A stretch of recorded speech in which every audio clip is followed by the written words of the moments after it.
నమస్తే, welcome to ఆదా. నమస్తే శ్రీనివాసరావు గారు. నమస్కారం. నమస్తే రాజేష్ గారు. నమస్తే శ్రీనివాసరావు గారు, రాజేష్ గారు, ఏప్రిల్ 11 ఈరోజు. సో ఒక రకంగా చారిత్రాత్మకమైనటువంటి దినం అనుకోవచ్చు ఆంధ్రప్రదేశ్కి. 2019 ఏప్రిల్ 11 ఆంధ్రప్రదేశ్లో ఎన్నికలు జరిగాయి. అద్భుతమైనటువంటి మెజారిటీని ఆంధ్రప్రదేశ్ ప్రజలు 5 సంవత్సరాల క్రితం జగన్మోహన్ రెడ్డికి కట్టబెట్టారు. సో ఈ 5 ఏళ్ల పరిణామక్రమం మీరు చూశారు కదా. ప్రస్తుతం ఈ 5 ఏళ్ల ప్రయాణం తర్వాత ఆంధ్రప్రదేశ్ ప్రజల మూడ్ ఏ విధంగా ఉంది? ఎందుకంటే మరొక 4 రోజుల్లో ఎన్నికలు ఉన్నాయి ఆంధ్రప్రదేశ్లో. సో మూడ్ ఎలా ఉంది, ప్రజలు ఏమనుకుంటున్నారు, మీ విశ్లేషణ ఏంటి? ఫస్ట్ మీతో మొదలు పెడదాం శ్రీనివాస్ గారు.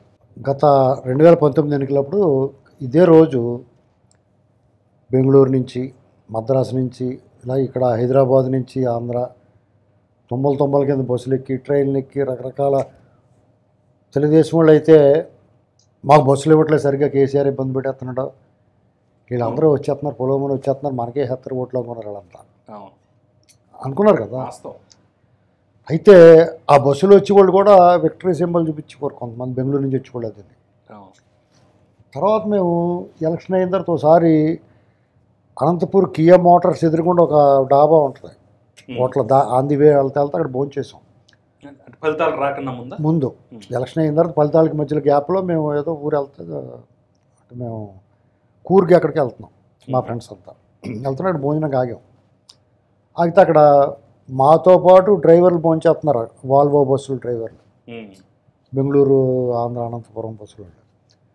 వాళ్ళని అడిగితే టీడీపీ వచ్చేస్తుందండి, మా బస్సుల్లో చాలామంది తీసుకొచ్చాం, మేము అందరూ టీడీపీ అన్నారు, జై టీడీపీ అంటూ వచ్చారు అన్నాడు. మేము గ్యారంటీగా వస్తుంది అనుకున్నాం. పసుపు పొంకాలు ఇచ్చాడు, 200 1000 చేసాడు, 1000 2000 చేసాడు కదా. ఇలాంటివన్నీ చూసిన తర్వాత డెఫినెట్గా పైగా బుడంత అభివృద్ధి కార్యక్రమాలు ఇవన్నీ ఉన్నాయి కానీ సంక్షేమమే ఆలోచిస్తాడు, ఏమన్నా పథకాలు ఏమి ఇచ్చాడో ప్రజలకు అనేటువంటి చూస్తారు. సేమ్ అదే ట్రాప్లో జగన్మోహన్ రెడ్డి గారు అంటే ఒక చిత్త చాంచల్యం, చిత్త భ్రమ అంటారు దాన్ని. ఒకళ్ళు ఒక కలగంటారు, అది కళ అనుకోవాలి, ఇది మన కలగన్నాం, లేకపోతే ఒక 100 కోట్లు లాటరీ తగిలింది అనుకుంటాడు సామాన్యుడు. దానికి తగ్గట్టుగా ఇల్లు కొనుక్కోవాలి, కారు కొనుక్కోవాలి, లేకపోతే ఏం తినడానికి ఆడికి ఇష్టమైనవి అన్నీ ఇంట్లో పెట్టుకుందాం అనుకుంటారు, రకరకాల డిజైర్స్ ఉంటాయి. దాన్ని అంతవరకు ఉండి ఆనందించి వదిలేయాలి, కానీ అది నిజమని నమ్మేయడం కూడా ప్రమాదం. అర్థమైంది మీకు?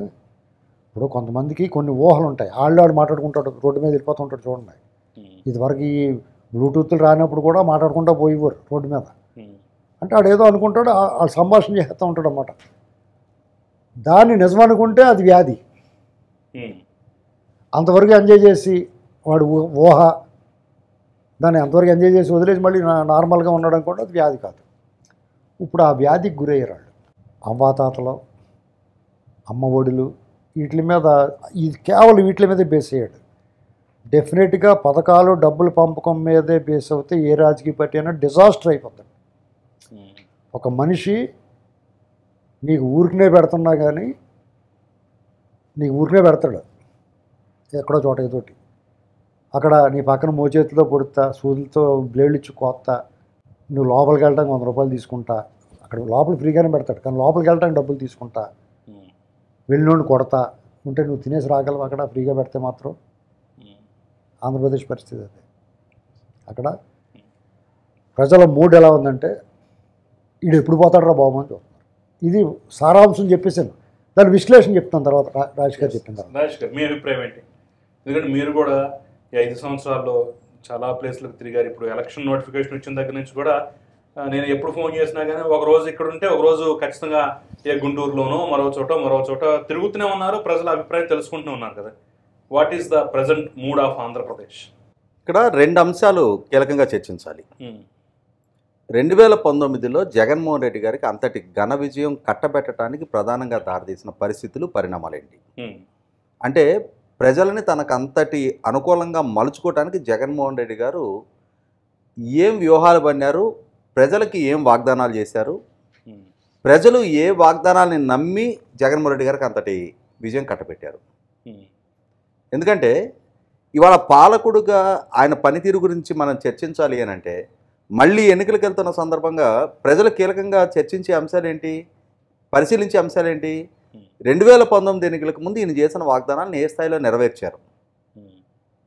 ఖచ్చితంగా అది చర్చనీయాంశంగా మారుతుంది. ఆ రోజు 2019 ఎన్నికలకు ముందు ఒకసారి రాష్ట్రం మొత్తాన్ని మనం అంటే విడివిడిగా గమనించితే జగన్మోహన్ రెడ్డి గారికి అత్యంత కీలకంగా మద్దతు తెలిపిన ప్రాంతం రాయలసీమ ప్రాంతం. చంద్రబాబు నాయుడు గారు, జగన్మోహన్ రెడ్డి గారు ఇరువురు రాయలసీమ ప్రాంత వాసులే. అయినా సరే రాయలసీమ జగన్మోహన్ రెడ్డి గారిని ఓన్ చేసుకుంది. మా ముద్దు బిడ్డ అయినా, మా కుటుంబ సభ్యుడు, మా యాస్పిరేషన్స్ని అడ్రస్ చేయగలిగే నాయకుడు, మా సమస్యలని చంద్రబాబు నాయుడు గారి కన్నా కూడా జగన్మోహన్ రెడ్డి గారు బాగా రిజాల్వ్ చేయగలుగుతారు, మాకు ఒక అద్భుత భవిష్యత్తు ఇవ్వగలుగుతారు, మా బిడ్డలకు ఒక మంచి భవిష్యత్తు ఇవ్వగలుగుతారు అని చెప్పని విశ్వసించారు. ఇవాళ 5 సంవత్సరాల కాలం గడిచింది. అదే రాయలసీమ ప్రజలు వెనక్కి తిరిగి చూసుకుంటే 2014 నుంచి 19 వరకు చంద్రబాబు నాయుడు గారు, 2019 నుంచి 24 దాకా జగన్మోహన్ రెడ్డి గారు. ఈ ఇరువురి మధ్య పాలనాపరమైన వ్యత్యాసాన్ని ఖచ్చితంగా బేరీ చేసుకుంటారు కదా. చంద్రబాబు నాయుడు గారిని ఎందుకు ఓడించాం, జగన్మోహన్ రెడ్డి గారిని ఎందుకు గెలిపించాం, గెలిపించిన జగన్మోహన్ రెడ్డి గారు 5 సంవత్సరాల్లో మనకేం చేశారు, ఇది బేరీ చేసుకున్న తర్వాత ఆ రాయలసీమ ప్రజలకి ఆ రోజు వారు ప్రదర్శించిన విచక్షణ అంటే చంద్రబాబు నాయుడు గారి కన్నా జగన్మోహన్ రెడ్డి గారి వైపు మొగ్గటానికి వాళ్ళు తీసుకున్న ఆ నిర్ణయం ఏదైతే ఉందో అది ప్రశాంతకంగా ఈరోజు వాళ్ళకి కనిపిస్తుంది. మనం తప్పుడు నిర్ణయం తీసుకున్నాం, తప్పుడు వ్యక్తిని ఎంపిక చేసుకున్నాం, దాని పర్యవసానం ఇవాళ తరతరాల భవిష్యత్తు సర్వనాశనం అయిపోయింది. ఇవాళ 5 సంవత్సరాల కాలం కాదు ఇవాళ నష్టపోయింది. ఎందుకంటే విభజన జరిగిన రాష్ట్రం, గాయపడ్డ రాష్ట్రం, రాజధాని లేని రాష్ట్రం, విద్యా వైద్యం ఉపాధికి ఇప్పటికీ పక్క రాష్ట్రాలకు వలసెళ్తున్న రాష్ట్రం. ఈ మధ్యకాలంలో అనంతపూర్ జిల్లా నుంచి కర్ణాటకకి వెళ్తున్న వలస కార్మికులు చిక్బళ్ళాపూర్ దగ్గర ఒక రోడ్ యాక్సిడెంట్లో 12 మంది చనిపోవడం జరిగింది. అసలు ఆ పరిస్థితులు ఎందుకు వస్తున్నాయి అంటే రోడ్డు ప్రమాదాలు ఎక్కడేం జరుగుతాయి, కానీ ఎందుకు ఇంతగా వలసలు పెరుగుతూ ఉన్నాయి? కర్నూలు జిల్లాలో గ్రామాలే ఖాళీ అయిపోయాయి కదా. ఎందుకు జరుగుతున్నాయి? ఇవాళ ప్రజల్లో ఎన్నికలకు ముందు ఆయన కల్పించిన విశ్వాసం ఏంటి? వలసలు లేని ఉపాధి కల్పిస్తా అని చెప్పని వాగ్దానం చేశారు జగన్మోహన్ రెడ్డి గారు. పారిశ్రామికీకరణ పెంచుతా, ప్రపంచవ్యాప్తంగా పెట్టుబడులు రప్పిస్తా, ప్రత్యేక హోదా సాధిస్తా, ఇరిగేషన్ ప్రాజెక్టుని సక్రమంగా సకాలంలో పూర్తి చేస్తా, ఇన్ని రకాల వాగ్దానాలు చేశారు. యువతను ఉర్రూతలూగించారు. ఇవాళ వెనక్కి తిరిగి చూసుకుంటే చంద్రబాబు నాయుడు గారి ప్రభుత్వ హయాంలో 12,000 కోట్ల రూపాయలు ఇరిగేషన్ రంగం మీద ఎక్స్క్లూజివ్గా రాయలసీమ ప్రాంతానికి ఖర్చు పెడితే జగన్మోహన్ రెడ్డి గారి ప్రభుత్వ హయాంలో 2,000 కోట్లు మాత్రం ఖర్చు పెట్టారు. ఆయన సొంత జిల్లాలో అన్నమయ్య ప్రాజెక్టు గేట్లు నిర్వహణ కోసం 5 కోట్ల రూపాయలు ఇవ్వని పర్యవసానం ఒక ప్రాజెక్టు బ్రీచ్ అయిపోయింది. ఇప్పుడు 980 కోట్లతోటి మళ్ళీ ఆ ప్రాజెక్టు తిరిగి కట్టడానికి ప్రపోజల్స్ సిద్ధం చేశారు. అక్కడ అంటే ఆ ప్రమాదంలో ప్రాణాలు కోల్పోయిన కుటుంబాలకి, అక్కడ దెబ్బతిన్న గ్రామాలకి ఇప్పటికీ సహాయ పునరావాసాలు ఏర్పాటు చేయాలి. ఇటువంటి పరిస్థితుల్లో రాయలసీమ అంటే మళ్ళీ తిరిగి జగన్మోహన్ రెడ్డి గారు వెనక నడవాలి అని ఆయన ఆశించవచ్చు, కానీ నడవడానికి ప్రజలు సిద్ధంగా లేరు. ఇది కళ్ళ ముందు కనిపిస్తున్న వాస్తవ దృశ్యం. ఇటువంటి పరిస్థితుల్లో మరొకసారి మోసపోవడానికి రాయలసీమ సిద్ధంగా లేదు. ఇది రాయలసీమకి పరిమితం కాల.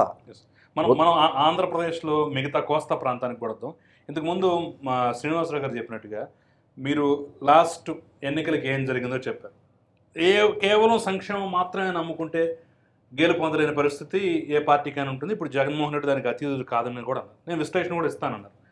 కానీ ఇప్పటికీ స్టిల్ గ్రామాల్లో అంటే మనం ఏపీ 3 ఎలా ఉందో మాట్లాడుకుంటున్నాం కాబట్టి ఇప్పటికీ మహిళలు, సంక్షేమ పథకాలు తీసుకునేవాళ్ళు, వృద్ధులు, అమ్మఒడి వంటివి తీసుకునేవాళ్ళు, డ్వాక్రాలో ఎంతో కొంత లబ్ధి పొందిన వాళ్ళు, ఈ 4-5 వర్గాలు ఇంకా జగన్మోహన్ రెడ్డితోనే ర్యాలీ అవుతున్నారు, ట్రావెల్ అవుతున్నారు అనే ఒక ప్రచారం అయితే నిజమా కాదా అనేది మీకు తెలియాలి. మీరు ఎలాగో గ్రౌండ్లో తిరుగుతున్నారు కాబట్టి ప్రచారం అయితే బలంగా ఉంది కదా. ఇప్పుడు అతను గెలిచే పరిస్థితి లేదన్నప్పుడు ఒక మైండ్ గేమ్ ఆడాలనుకుని సహజంగానే యుద్ధ తంత్రం అది.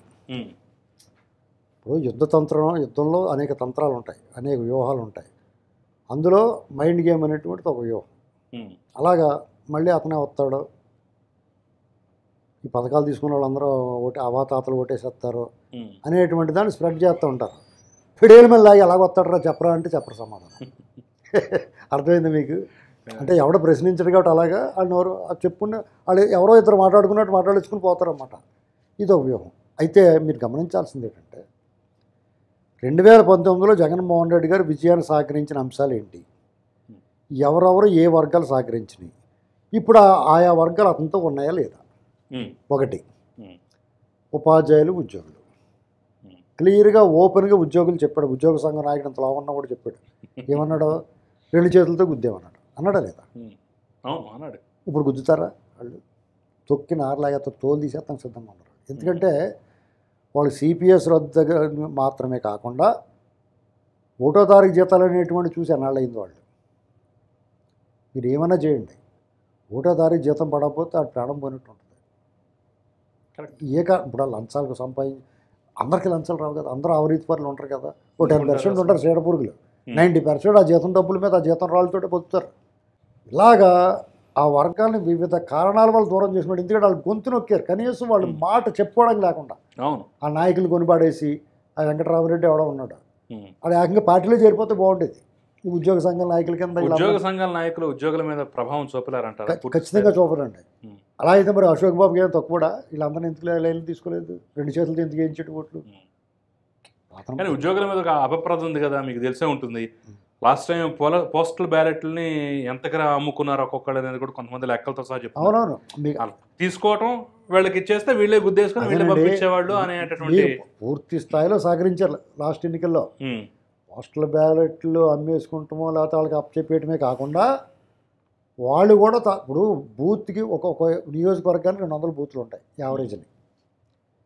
బూత్కి 50 ఓట్లు వేసారనుకోండి వాళ్ళు, పోలవన ఓట్లు ఉంటాయి కదా, అంత 100 అవ్వ కదా, ఒక 50 ఓట్లు లేకపోతే ముసలాళ్ళయో లేకపోతే ఎవరో దివ్యాంగులయో ఎవరో ఒకళ్ళు ఓట్లు వాళ్ళు కూడా సాయం చేస్తానికి వెళ్ళి కానీ లేకపోతే వీళ్ళే వేసేస్తారు, కొన్ని రాసి సంతకాలు పెడతారు వాళ్ళే 2 చేతులతోటి పెట్టేసి ఇది జరగదని అనకండి. ఒకనొకప్పుడు మేము చేసాం ఆ పని. మేము కుర్రోళ్ళ కింద ఉన్నప్పుడు ఆ బూత్లో మేమే సంతకాలు పెట్టేసి మేమే లాగేసాం అంతా. ఒకప్పుడు ఎప్పుడో 40 ఏళ్ళ క్రితం. అది పెద్ద విశేషం ఏం కాదు. అందరూ ఒకటి అయిపోయినప్పుడు కుమ్మక్క అయిపోయినప్పుడు ఏమవుద్దండి. అప్పుడు ఒక బూత్కి ఒక 50 ఓట్లు వేసారనుకోండి, అలాగా 200 బూత్లకి ఎన్ని అయినాయండి? చాలా పెద్ద 10,000 మెజార్టీ, 10,000 ఓట్లు. వీడు 10,000 లోపు ఎన్ని సీట్లు కోల్పోయారు వీళ్ళు చెప్పండి. 100లో కోల్పోయినవి కూడా చాలా ఉన్నాయి కదా కదా. కాబట్టి అదొక వాళ్ళు ఉన్నారు, అప్పుడు లేరు. ఎందుకంటే వాళ్ళు ముడ్డి పగలు కొట్టేసారు. టీచర్లు అయితే ఎట్టి పరిస్థితులు ఇతనికి ఓటేరు. అసలు వాళ్ళు ఓపెన్ బహిరంగంగా చెప్తున్నారు. మీరు ఏ టీచర్నైనా అడగండి, కులము మతము ప్రాంతానికి అతీతంగా అతను వ్యతిరేకంగా ఉన్నారు. ఖచ్చితంగా ఉద్యోగుల్లో ఇదివరకు 60-70% కాంగ్రెస్, గతంలో కాంగ్రెస్కి తర్వాత వైసీపీకి అనుకూలంగా ఉన్న వాళ్ళు 70-30 కింద ఉన్నారు. టీడీపీ వైపు 30, అటు 70 ఉన్నారు. ఇప్పుడు అది రివర్స్, 30 అలాగే ఉంటారు. అతనికి వెంకటరామరెడ్డి లాంటి దువ్వాన్ని పెట్టి గోక్కున్న తీరని గజ్జి ఉన్న వాళ్ళు ఉంటారు. అంటే మామూలు దురద ఉంటుంది, గజ్జి పెట్టిన దురద ఉంటుంది. దువ్వాన్ని పెట్టి గోక్కోవాలి. కొన్నిసార్లు మన గోల్తో గోక్కుంటే తీరదు ఆ దురద, దువ్వానిచ్చుకుని గోక్కోవాలి. అలాంటి వాళ్ళు గ్యారంటీగా ఉంటారు. ఆ టైప్ కులం కానీ మతం కానీ ప్రాంతం కానీ ఏదో అంశంలో వాళ్ళకి అల్టుకుపోయి ఉంటారు. వాళ్ళు మాత్రం ఉంటారు. అంటే 70-30. అంటే అక్కడ ఉద్యోగ ఉపాధ్యాయులు అతను దూరం అయ్యారు. దళిత సమాజం ఇవాళ సహజంగా దళితుల్లో మాల కమ్యూనిటీ గతంలో కాంగ్రెస్కి తర్వాత వైసీపీకి దఖలై ఉంది. టేక్ ఇట్ ఫర్ గ్రాంటెడ్గా తీసేసుకున్నారు. ఇవాళ వాళ్ళలో చాలా మార్పు వచ్చింది. ఎందుకంటే ఎడ్యుకేటెడ్ బాగా చదువుకున్న వాళ్ళు ఉన్నారండి పిల్లలు. వాళ్ళు చదువుకున్నారు, చదువుకున్న తర్వాత ఆలోచన వస్తుంది. ఎందుకంటే వాళ్ళ తాలూకు కార్పొరేషన్లో నిధులు, సప్లాన్ నిధులన్నీ దొబ్బేసి అతను అందరితో పాటు పెన్షన్లు ఇస్తున్నాడు, అందరితో పాటు అమ్మఒడి వేస్తున్నాడు. వీళ్ళు సెపరేట్గా రాజ్యాంగం కల్పించింది ఒక హక్కు వాళ్ళకి, ఒక ప్రత్యేక ప్రతిపత్తి లాంటిది అది. ఎందుకంటే హ్యాండ్ హోల్డింగ్ మిగతా సమాజంతో కలపడం కోసం వాళ్ళకి చేయూతనిచ్చే అవకాశాన్ని వీళ్ళు మిగతా వాళ్ళందరితో కలిపేసి బంతులు నలుగురితో పాటు నారాయణ అంటే వాళ్ళు అమాయకులు వాళ్ళు ఏమన్నా కరెక్ట్. డెఫినెట్గా అదొకటి వర్కౌట్ అవుతుంది. ఇవన్నీ ఒక రకం దళిత సమాజం, తర్వాత ఉద్యోగుల ఉపాధ్యాయులు, అసంఘటిత కార్మిక రంగం, ఇసుక వాళ్ళు దెబ్బతిన్న వాళ్ళు, మధ్య తాగుబోతులు 90 మంది ఇతను కొట్టారు, 190 మంది. ఇలాగా ఇది కాకుండా పక్కన పెద్ద వికెట్ కేసీఆర్ గారి వికెట్ సెంటర్ వికెట్ ఎగిరిపోయింది. ఓకే. అతను ఎంత సహాయకారం చేశాడు. ఓకే. కుల సంఘాలు, ప్రజా సంఘాలు ఇక్కడి నుంచి కొంతమందిని పంపించి చంద్రబాబు గారి సహాయం అందకుండా కట్ చేసి విశ్వరూపం చూపించాడు. ఇవాళ అతని సీనే కాలిపోయి ఉంది. మోడీ గారు ఏకంగా ఆయన జట్టు మార్చేసాడు, ఇటేపు వచ్చేసాడు. అవును. ఇంకా ఆయన వెనకాల ఎవరు ఉంటారండి? ఆఫీసర్లు అంటారా? ఒక బాల్కి 9 వికెట్లు తీశారు మొన్న. అవును. ఇంకో రేపు ఒక బాల్కి 18 వికెట్లు అంటున్నారు, లేకపోతే 29 వికెట్లు అంటున్నారు. ఇలాంటి పరిస్థితుల్లో అతనికి అన్ని ప్రతికూల పరిస్థితులు. అంటే కాలం అనేటువంటిది కాలాన్ని సర్పంతో పోరుతారు. కాల సర్పం అంటారు. కాల సర్పం కోటేస్తే కర్ర పామే కరిచేస్తుంది. కాబట్టి జగన్మోహన్ రెడ్డి గారు పోనీ నేను చాలా బాగా చేశాను అయినా సరే నాకు కలిసి రాదంటాం లేదు. అతను అధ్వానంగా చేశాడు. చేతగాని దద్దమ్మ పరిపాలన చేశాడు. అతనికి అసలు హక్కే లేదు అడుగుటానికి. ఎస్. రాజేష్ గారు, మీరు శ్రీనివాసరావు గారి విశ్లేషణ ఉన్న తర్వాత సరే మీరు రాయలసీమల పరిస్థితి ఏ విధంగా ఉందని చెప్పారు. ఇప్పుడు కోస్తాకు వద్దాం. రాయలసీమలో మావాడు అనుకొని అప్రతిహతంగా 52 స్థానాలకు 49 సీట్లు కట్టబెట్టినందుకు ఏమైపోయింది, ఎంత జరిగిందో మీరు లెక్కలతో సహా చెప్పారు. ఇప్పుడు కోస్తా ప్రజల మూడు ఎలా ఉంది? ఎందుకంటే కోస్తాలో కూడా అంతే స్థాయిలో గణనీయంగా క్లీన్ స్వీపులు చేసిన జిల్లాలు ఉన్నాయి కదా కోస్తాలో కూడా. ఇక్కడ రాయలసీమది కొంచెం ఇన్కంక్లూజివ్గా ఉంది. ఒక 2-3 పాయింట్లు యాడ్ చేస్తాను. ఓకే. అంటే రాయలసీమ ప్రజలు అంతటి విముఖత ప్రదర్శించడానికి ప్రధానంగా దారితీసిన కారణాలు, ఒకటి జగన్మోహన్ రెడ్డి గారు ప్రదర్శించిన వైఖరి. అంటే వాళ్ళ సొంత చిన్నాన్న దారుణ హత్యకు గురైతే అవును, ఆ హత్య కేసు సూత్రధారులు అని చెప్పని విచారణ సంస్థ సిబిఐ నిర్ధారణ చేసిన వ్యక్తులకి టిక్కెట్లు ఇచ్చి దాన్ని వ్యతిరేకిస్తున్న సొంత కుటుంబ సభ్యులు, సొంత సోదరిని, చిన్నాన్న కుమార్తెని వాళ్ళ వ్యక్తిత్వ హననాలకు పాల్పడుతున్న తీరు, ఇతగాడికి కుటుంబ సంబంధాల పట్ల విలువ లేదు, మానవ సంబంధాల పట్ల విలువ లేదు, సామాజిక సంబంధాల పట్ల విలువ లేదు, మనం కోరుకున్న వ్యక్తిత్వం ఇది కాదు, నాయకుడికి ఉండే లక్షణం ఇది కాదని చెప్పని సగటు రాయలసీమ పౌరుడు రిలీజ్ అవుతున్నాడు. ఎందుకంటే రాయలసీమలో పూర్తి ఫ్యాక్షన్ నడిచిన సందర్భంలో కూడా అక్కడ మొగాళ్ళు చూసుకున్నారు ఫ్యాక్షన్. ప్రత్యర్థి కుటుంబానికి సంబంధించిన మహిళలని ఎదురుపడిన తప్పుకొని వెళ్ళిపోయారు, కానీ వాళ్ళని జోలికి వాళ్ళకి హాని చేయలే. కానీ జగన్మోహన్ రెడ్డి గారు సొంత కుటుంబ సభ్యులకి, సొంత సోదరిని అత్యంత జుగుత్సాకరంగా దూషిస్తుంటే, అదే సందర్భంలో చంద్రబాబు నాయుడు గారి సతీమణిని భువనేశ్వర్ గారిని అసెంబ్లీ వేదికగా అత్యంత జుగుత్సాకరంగా దూషింప చేసిన తీరు, దానికి ఆయన ఆనందపడ్డ తీరు, ఇవన్నీ అతని వ్యక్తిత్వాన్ని ప్రశాంతకం చేసినాయి. ఇంకొక 2 అంశాలు. ఒకటి, అప్పర్ భద్ర నిర్మాణం జరుగుతుంటే కనీసం కేంద్ర ప్రభుత్వం దగ్గర ప్రొటెస్ట్ తెలియజేయలేని ఒక అసమర్థుడుగా, నిస్సహాయుడిగా మిగిలిపోయి 22 మంది పార్లమెంటు సభ్యులు ఉండి దాన్ని అడ్డుకోలేని ఆయన నిస్సహాయత రాయలసీమ ప్రజల్లో ఇతను కాదు మనం కోరుకున్న నాయకుడు, పోరాటతత్వం ప్రదర్శించగలిగే నాయకుడిగా మనం భావించాం, కానీ ఇతని మీద ఉన్న వ్యక్తిగత బలహీనతలతోటి ఒక అసమర్థుడిగా మిగిలిపోయాడన్న భావనలోకి వచ్చారు. అన్నిటికన్నా ముఖ్యంగా ఇవాళ కృష్ణానదీ జలాల పునఃపంపిణీ అంశంలో తెలంగాణ డిమాండ్ని పరిగణలోకి తీసుకునే కేంద్ర ప్రభుత్వం దాన్ని పరిష్కరించండి, పరిశీలించండి అని చెప్పని బ్రిజేష్ కుమార్ ట్రిబ్యునల్కి ఆదేశాలు ఇచ్చి నోటిఫై చేస్తే కనీసం దాన్ని అడ్డుకునే ప్రయత్నం చేయాల. అతని సమక్షంలో అపెక్స్ కౌన్సిల్ మీటింగ్లో కేసీఆర్ గారు ఆ డిమాండ్లు లేవనెత్తితే దాన్ని అడ్డుకునే ప్రయత్నం చేయాలా, దాన్ని మీకు అసంతృప్తి వ్యక్తం చేయలేదు. అక్కడ ఇది కాదు మేము కోరుకున్న నాయకుడు, ఈ వైఖరి కాదు మేము ఆశించింది అని చెప్పని రాయలసీమ నిరుత్సాహంలో ఉన్నారు, డిజోన్ చేసుకుంటూ ఉన్నారు రాయలసీమ ప్రజలు. వాళ్ళ అతని కడప జిల్లాలో, అతని పులివెందుల నియోజకవర్గంలోనే పట్టభద్రుల ఎమ్మెల్సీ ఎలక్షన్స్లో తెలుగుదేశానికి మెజార్టీ వచ్చిందంటే ఎక్కడ అతనికి, అంటే రాయలసీమలో ఇంకా అతనికి స్థానం ఎక్కడుంది? ఇది రాయలసీమ. ఇవాళ కోస్తా ప్రాంతానికి వస్తే శ్రీకాకుళం జిల్లాలో భావనపాడు పోర్టు దగ్గర నుంచి మొదలుపెట్టి నెల్లూరు జిల్లాలో శ్రీ సిటీ వరకు గత ప్రభుత్వ హయాంలో సంకల్పించిన అభివృద్ధి ప్రణాళికల మొత్తాన్ని కూడా విధ్వంసం చేస్తూ వచ్చారు.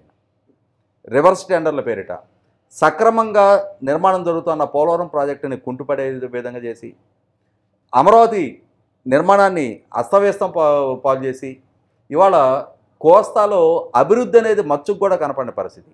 రోడ్ ఇన్ఫ్రాస్ట్రక్చర్ చాలా అధ్వానంగా తయారైపోయింది.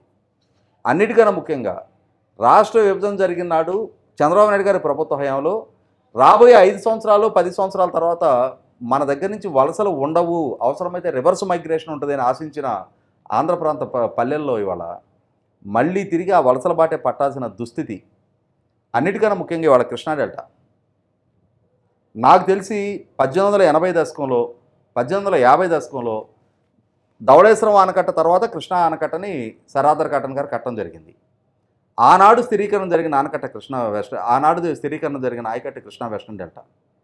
170 సంవత్సరాల ఆ డెల్టా చరిత్రలో మొట్టమొదటిగా కరువు పరిస్థితులు తాండవిస్తూ ఉన్నాయి. ఎందుకు? కృష్ణానదిలో నీటి ప్రవాహం ఎప్పుడో తగ్గిపోతుంది.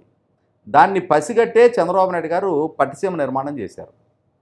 పట్టిసీమ ద్వారా 100 నుంచి 110 టీఎంసీలు లిఫ్ట్ చేసుకునే ఆస్కారం ఉన్నా కూడా ఖరీఫ్లో ఆ పట్టిసీమ మోటార్లు ఆన్ చేస్తే చంద్రబాబు నాయుడు గారికి ఎక్కడ క్రెడిట్ వస్తుందని చెప్పనే ఒక అంటే కుతంత్రంతో పట్టిసీమ మోటార్లు ఆన్ చేయకుండా బ్యాలెన్సింగ్ రిజర్వాయర్గా ఉన్న పులిచింతల రిజర్వాయర్లో నీళ్లు ఖాళీ చేసేసి ఖరీఫ్కి వాడేసి ఇవాళ రబీకి నీళ్లు లేవు, తాగునీటికి నీళ్లు లేని పరిస్థితి. ఇవాళ చివరిగా మిగులున్న 3.7 టీఎంసీని తాగునీళ్ళ కోసం విడుదల చేస్తున్నారు. ఏప్రిల్లోనే ఇవాళ తాగునీటి సంక్షోభం తలెత్తా ఉంది. సుభిక్షమైన కృష్ణా డెల్టాలోనే ఇటువంటి పరిస్థితులు ఉన్నాయి. గోదావరి డెల్టా పరిస్థితి ఇంకా ఘోరంగా ఉంది. ఇవాళ శ్రీకాకుళం నుంచి నెల్లూరు జిల్లా వరకు రైతాంగం సంతోషంగా లేరు, యువత పూర్తి నిరుత్సాహంలో ఉన్నారు. యూనివర్సిటీల చుట్టూ తిరిగి కాలేజీల చుట్టూ తిరిగి ఈయన పెట్టిన యువబేరీ సదస్సుల పట్ల ఆకర్షితులై యువత ఈయన గెలుపులో కీలకంగా దోహదం చేశారు. మా సమస్యను అర్థం చేసుకోగలిగే నాయకుడిగా ఆయన భావించారు. మా ఏజ్కి దగ్గరగా ఉన్న నాయకుడిగా భావించారు.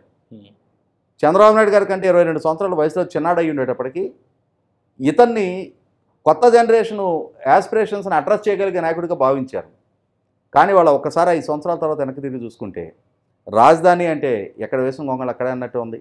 పోలవరం ఆనాడు 72% పూర్తయితే తిప్పి కొడితే 3% పనులు ఈ 5 సంవత్సరాల కాలంలో పూర్తి గల. రాష్ట్ర వ్యాప్తంగా అన్ని ప్రాజెక్టుల పరిస్థితి.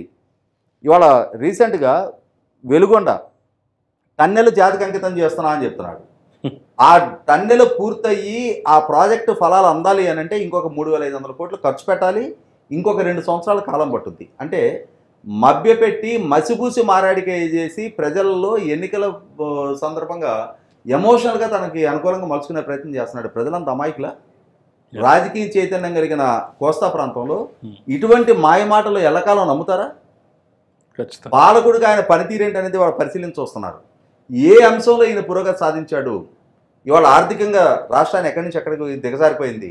ఇవాళ కొనుగోలు అంటే పర్ క్యాపిటల్ ఇన్కమ్ పరంగా కానీ, పర్చేసింగ్ పవర్ పరంగా కానీ, ఇవాళ ప్రభుత్వానికి ఆదాయ వనరులు సృష్టించే పరంగా కానీ, సంపద సృష్టి కానీ ఏ రకంగా చూసుకున్నా నేషనల్ యావరేజ్ కన్నా చాలా అధ్వానపు స్థితికి పడిపోయింది.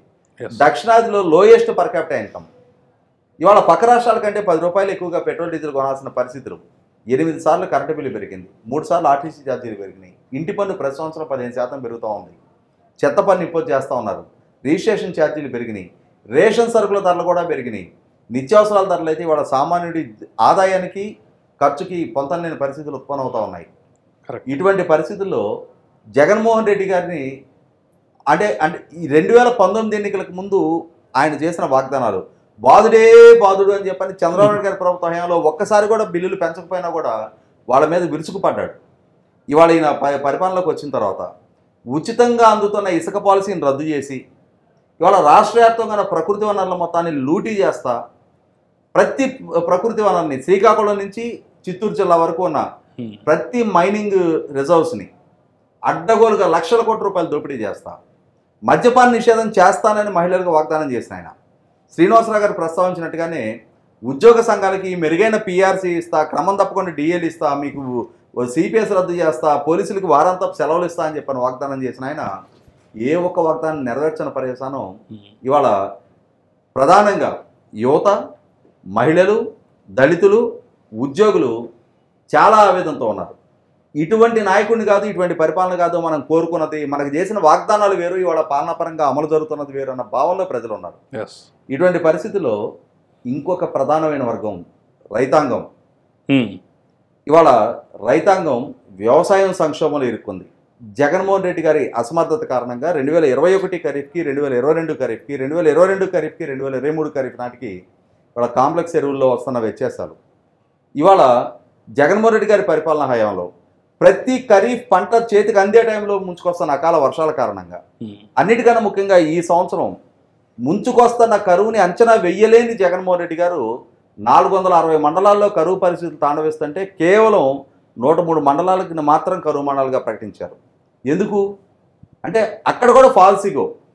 తన హయాంలో కరువు వచ్చింది అని అడ్మిట్ అయితే నిన్నటి వరకు చంద్రబాబు నాయుడు గారిని చంద్రబాబు కవల పిల్లలని చేసిన ప్రచారం నేపథ్యంలో తన హయాంలో కూడా కరువు వచ్చింది అని అంటే ఆ ప్రచారం తనకు కూడా వర్తిస్తుందనే ఉద్దేశంతో అది ఉత్త ప్రచారం. అది చంద్రబాబు నాయుడు గారి మీద మసిపూసి మారేడికాయ చేసే ప్రచారం ఆ రోజు తండ్రి ఈరోజు కొడుకు చేశారు. ప్రకృతిని కూడా వీళ్ళకి ఆపాదించుకున్నారు. ఇవాళ రాష్ట్ర వ్యాప్తంగా తీవ్ర తాగునీటి సంక్షోభం. కనీసం దాన్ని అడ్రస్ చేయడం కోసం ఈ సమస్యని ఎట్లా హ్యాండిల్ చేయాలి అని చెప్పని ముందస్తు సన్నద్ధత కోసం జనవరి నుంచే ప్రభుత్వ పరంగా సన్నద్ధం అయితే రాలి. ఎందుకంటే ఎల్నినో ఎఫెక్ట్, వర్షాలు తక్కువ ఉన్నాయి. ఏ నెలలో ఏ జిల్లాలో ఎటువంటి తాగునీటి సంక్షోభం తలెత్తుది అని చెప్పని అంచనా వెయ్యలేని అసమర్థపు ప్రభుత్వం కాకుంటే ఒక్కసారైనా సరే ఒక రివ్యూ మీటింగ్ పెట్టారు అధికారులతో.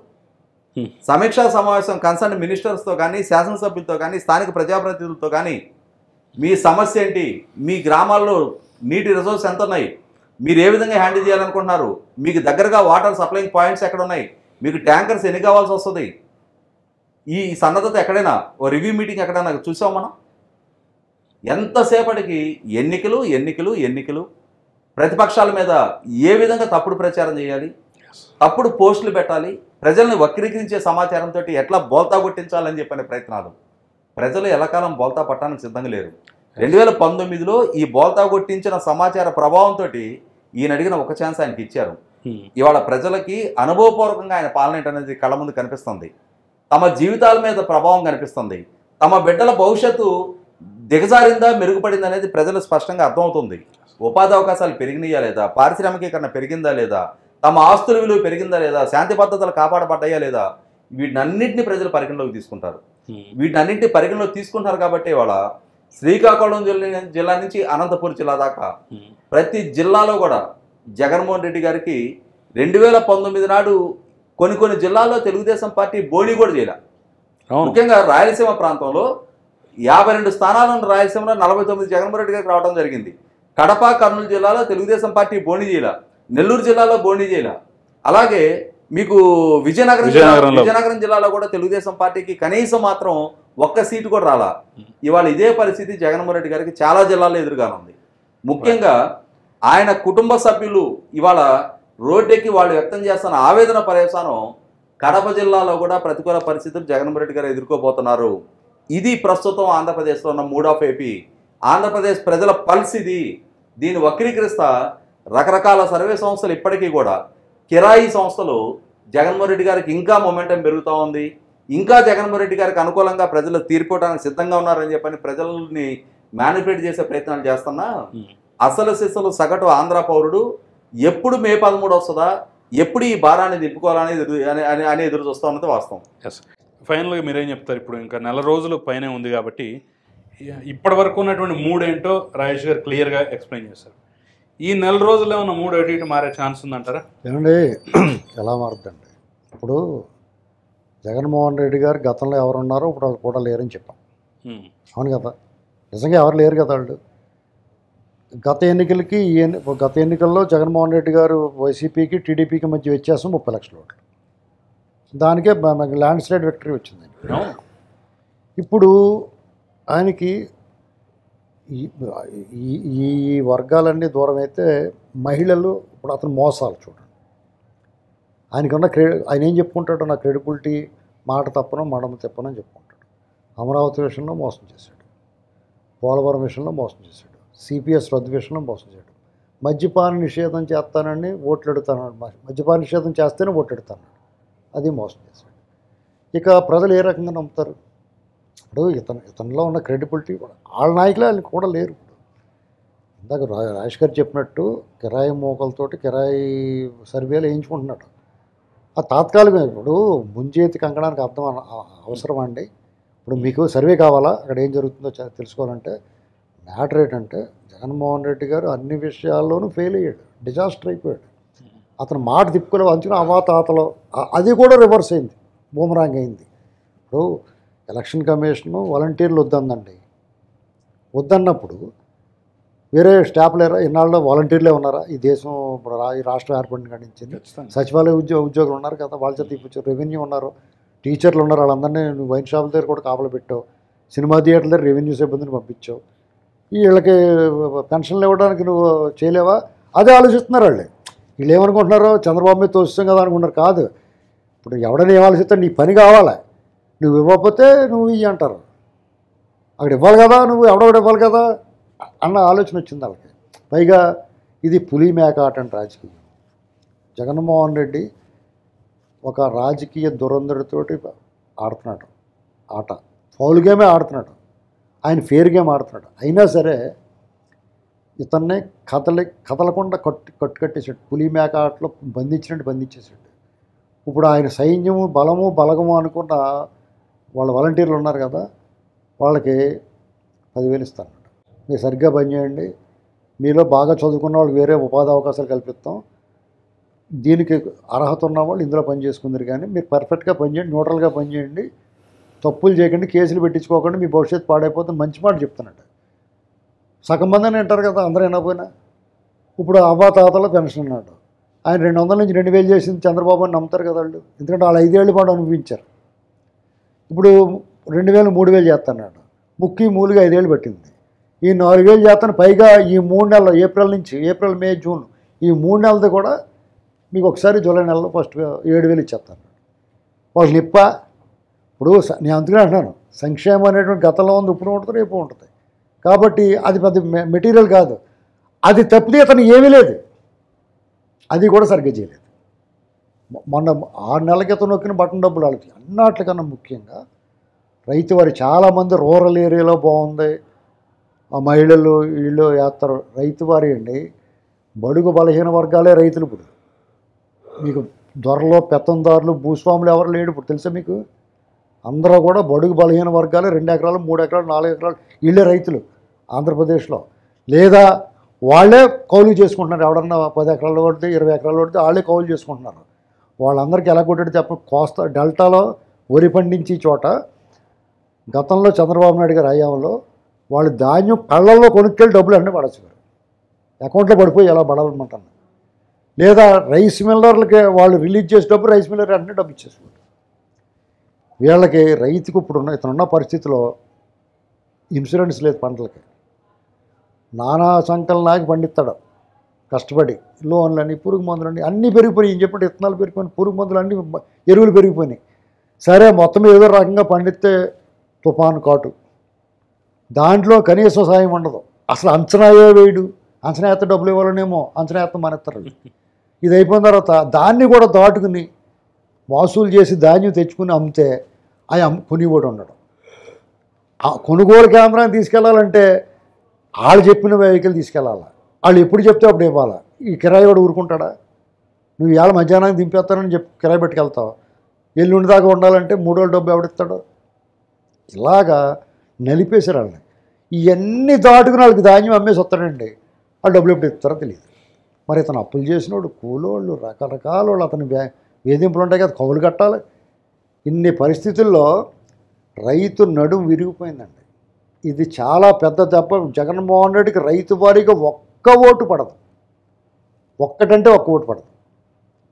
కాబట్టి నేను ఇంత ధైర్యంగా Jaganmohan Reddy single largest number 9 దాటితే గ్రేట్ అచీవ్మెంట్ అని ఎందుకు అంటున్నానంటే, నేను చెప్పాను, రాజేష్ గారు ఇంకా వివరంగా చెప్పాడు. ఇన్ని ఆధారాలతో ఇప్పుడు చెప్పమనండి ఎవరన్నా, మళ్ళీ అతను వస్తాడు ల్యాగ్ బొమ్మ కొట్టాలి, ఎలా వస్తాడో అని అడుగుతాను నేనైతే. శ్రీనివాసరావు గారు వ్యవసాయం గురించి చెప్పారు కదా, దీనికి నేను ఇంకొక 2 పాయింట్లు యాడ్ చేస్తాను. చంద్రబాబు నాయుడు గారి ప్రభుత్వ హయాంలో అగ్రికల్చర్ మెకనైజేషన్ కోసం రాష్ట్ర వ్యాప్తంగా 26,000 ట్రాక్టర్లు ఇచ్చారు రైతురాజం పేరిట.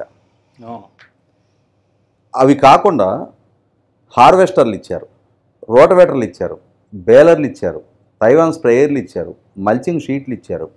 అన్నిటికన్నా ముఖ్యంగా రాయలసీమ ప్రాంతం 90% సబ్సిడీతోటి 17 లక్షల ఎకరాలకి డ్రిప్ పరికరాలు ఇచ్చారు.